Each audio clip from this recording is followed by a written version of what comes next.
คนที่เคยมีใจกันอยู่เปลี่ยนไปเป็นไม่มีเยื่อใยต่อกัน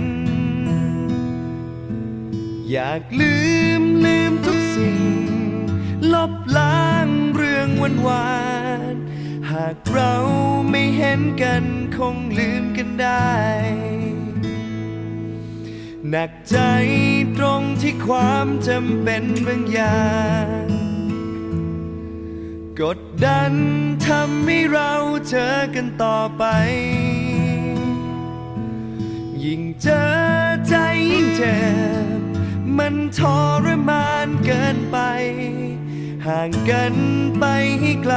มันยิ่งดีกว่าคนที่รักร้างไกลนั้นเจ็บไม่นานคนไม่รักใกล้กันช้ำใจยิ่งกว่าแต่ว่าหนทางของคนไม่มีให้เลือกเท่าไรเจ็บสักเท่าไรก็ต้องรับมา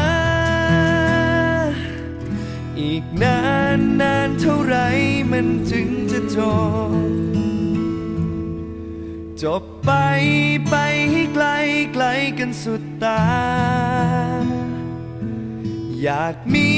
ชีวิตใหม่ไม่ต้องมีเธอมาต้องเจอกับสายตาเย็นชากันอยู่เจ็บปวดเสมอที่ต้องเจอกันเอ่ยปากต่อกันเหมือนคนใหม่จำใจแสดงแกล้งทำกันไปยังไม่ค่อยเต็มใจอย่างกับคนไม่เคยรักกัน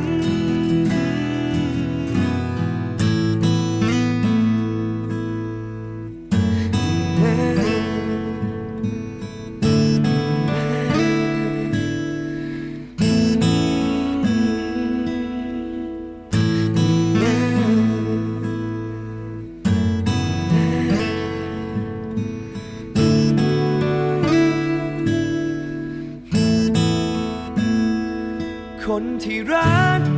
ร้างไกลนั้นเจ็บไม่นานคนไม่รักใกล้กันช้ำใจยิ่งกว่าแต่ว่าหนทา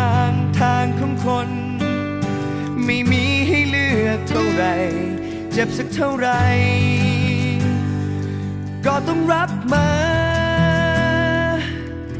อีกนานเท่าไรมันจึงจะจบไปให้ไกลกันสุดตา